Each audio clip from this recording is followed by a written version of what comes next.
Hello everyone, in this video we'll study about mobile IP. Mobile IP, it enables an IP node to retain the same IP address and maintain existing components while traveling from one link to another. So if we are moving from one network to another network, we know that the network it's going to change its IP address so that it will get adopted to that particular network. And we have seen in the last video that DHCP, that is Dynamic Host Configuration Protocol, it will allocate a new IP address to a new node that has visited that particular network. But in this mobile IP, it is going to enable to maintain the same IP address even though it is traveling from one network to another network. It does not change its IP address even though it is continuously moving among multiple access points and among multiple networks. So it is a mobile IP. It is going to enable an IP address to retain the same IP address along with its existing components even though it is traveling from one link to another link within the network. So mobile IP, or it is also called as MIP, it is designed to allow mobile users or mobile device users to move from one network to the another network while maintaining the same permanent IP address. So the permanent IP address of a mobile node doesn't change even though it is traveling among multiple networks. There are basically three important components that are being used, and its working is also designed among three main phases. The first one we can see it here as a indirect routing of datagrams. The second one is agent discovery, and the third one is registration with home agent. And one more component is missing here, that is called as a tunneling, which is also an important component of mobile IP. So we'll go with the first one, that is more indirect routing of datagrams. Here a mobile node discovers the home agents and the foreign agents, and foreign agent registration care of address, it is encapsulated within the packets. The second one is agent discovery. A mobile node discovers its home agent as well as the foreign agents. The third one is registration with home agent, where the mobile node registers its current location with foreign agent and home agent during registration. We'll go with the first one, that is indirect routing of datagram. So here we have a diagram where we have the mobile IP and the indirect routing. So here we have the home network, and this is called as a foreign network. We know that home network, it will have the permanent IP address, whereas the foreign network, it will have the care of IP address. So the permanent address is given here, that is 128.11.40.186. So here we have a node that is a correspondent. So this correspondent want to communicate with this particular mobile node. So in that case, it will ask, it has the permanent address of that mobile node, so it will contact the home network initially. From home agent, the request will be sent to the foreign agent, and from foreign agent the packet will be sent to the mobile node, and mobile node it is going to reply back. This is how the indirect routing works. But we can see here, if it want to get the IP address, that is the care of address of this particular mobile node, it is going to initially contact the home agent. So when it is going to contact the home agent, it is going to request the home agent in the form of an IP datagram. So here we can see that in the IP datagram, the source address is the address of the correspondent, whereas the destination address is permanent address of this particular network, that is a home network, the packet which is sent by the correspondent. So this is the packet which is sent by the correspondent. Now home agent, it has received this particular packet, and it has to send this packet to the mobile node. So how it is going to send? We can see here, this is the packet that was sent by the correspondent. Along with that, it's going to encapsulate its own packet, that is packet sent by the home agent to the foreign agent. So this is the format of the packet that is being sent from the home agent to the foreign agent. So a packet within a packet. This was the packet that was sent by the correspondent, plus this is the packet that is being sent by the home agent to the foreign network. So here we have the destination address is the care of address, that is 79.120.9.13.2. So this is the destination address, which is a care of address of this mobile node. So initially the destination address, this is the packet that was sent from the correspondent to the home network, and home network, it is going to encapsulate that within its own packet. Then it's going to send that complete packet to the care of address, that is to the foreign network. So here it is called as packet within a packet, and the encapsulation is being performed here. So when the packet is received at the mobile node, it's going to perform the decapsulation.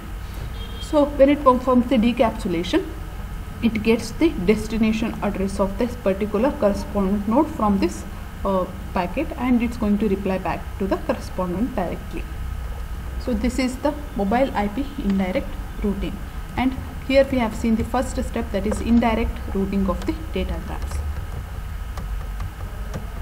Next we have the second one, that is the mobile IP, which has the agent discovery. Agent discovery, it is a foreign or a home agent. It's going to advertise the services by broadcasting ICMP messages.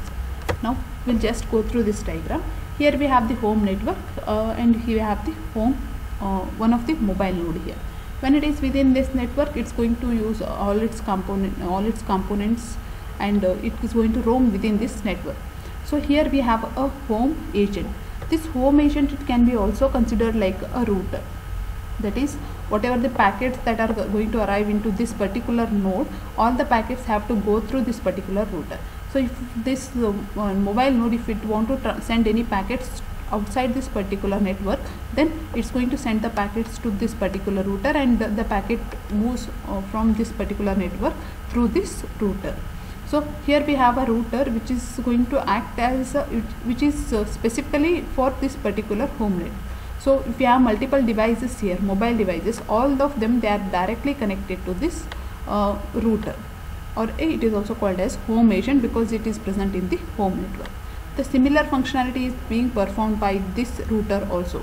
This router, this foreign agent, it can be also considered as a router. So if it receives any packet, then it is going to forward that packet to the remaining nodes in the network to which it was particularly specified.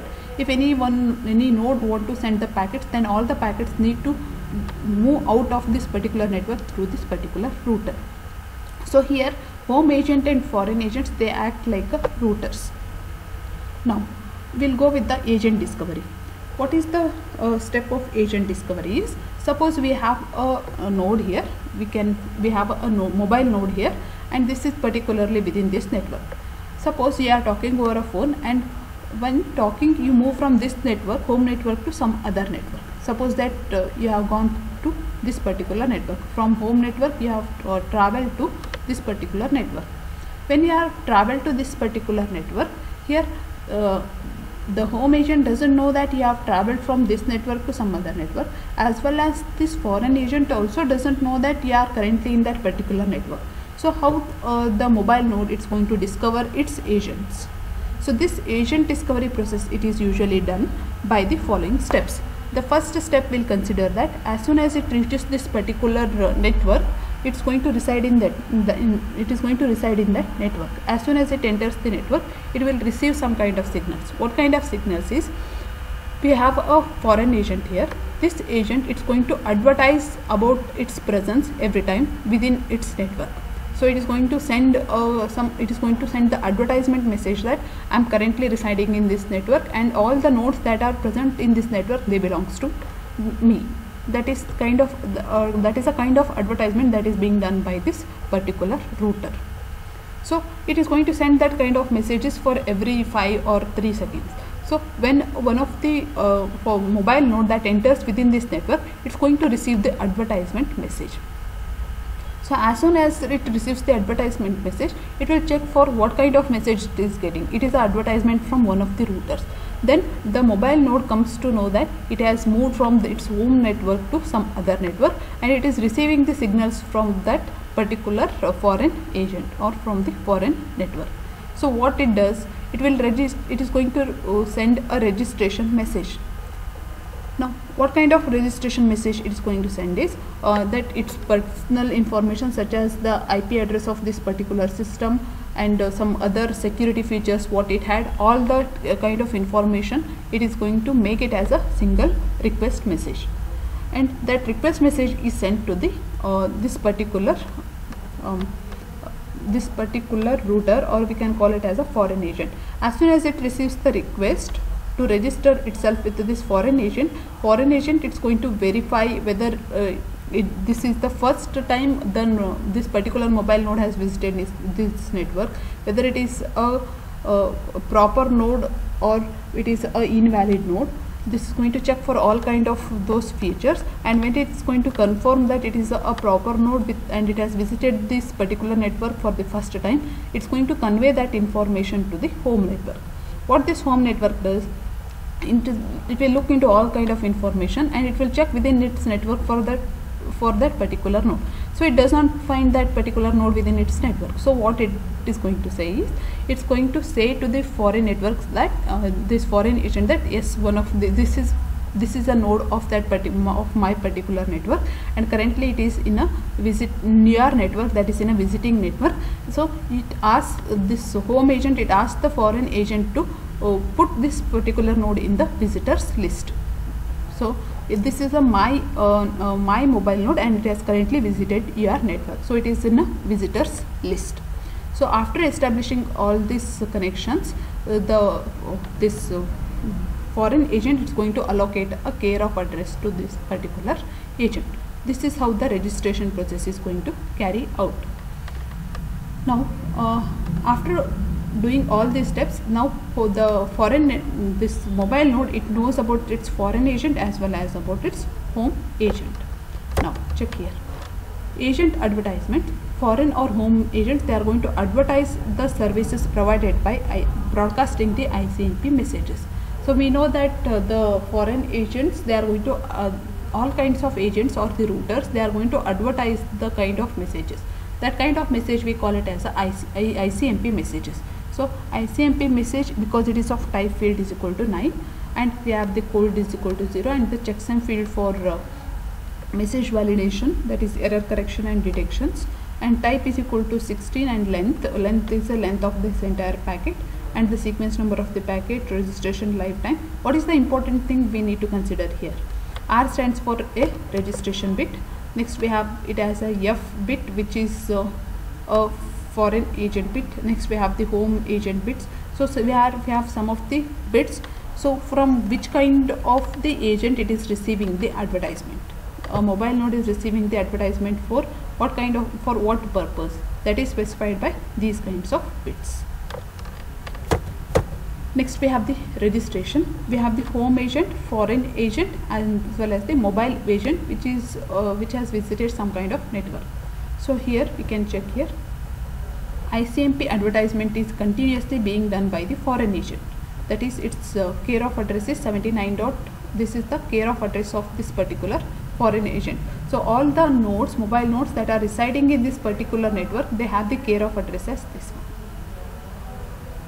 This is the care of address. So it is continuously advertising this ICMP packet within its network. Now a mobile agent, it is a new node that is visited that particular network. Check here, it will ask for the registration, that is it's going to receive the advertisement message and it will ask this mobile agent, it will ask to register itself with the foreign agent. So it's going to send the message as its care of address, that is it is ready to accept this care of address. Next, what is its home agent, from where this mobile node has entered this particular network. So its home agent is given, its mobile agent, this is the IP address of this particular mobile agent, and what is its lifetime, and identification is identification number. So this all kind of information is being sent to the foreign agent. Now what this foreign agent does, it is going to check for all this kind of information and it's going to send a message to the home agent. Home agent, you can check here, home agent address, it is going to get it from this particular message. So it will request whether any of your mobile node is missing and one of your node is currently in my network. So it is going to check for the information and it's going to reply yes, that kind, one of the node is currently missing and it had the same IP address as it had specified in its message. So after getting the reply, it will allocate a new care of address to this particular system and it's going to reside in that particular network for certain amount of time. So what is this lifetime? So whenever it is residing in that particular network for certain amount of time, it is going to specify, it is going to get the care of address. For how long it can use that care of address, it is to be specified for certain amount of time. So when the timer is going to expire, it need to re-register itself to continue with that particular care of address. So here we have the explained registration phase of mobile IP with an diagram. Thank you.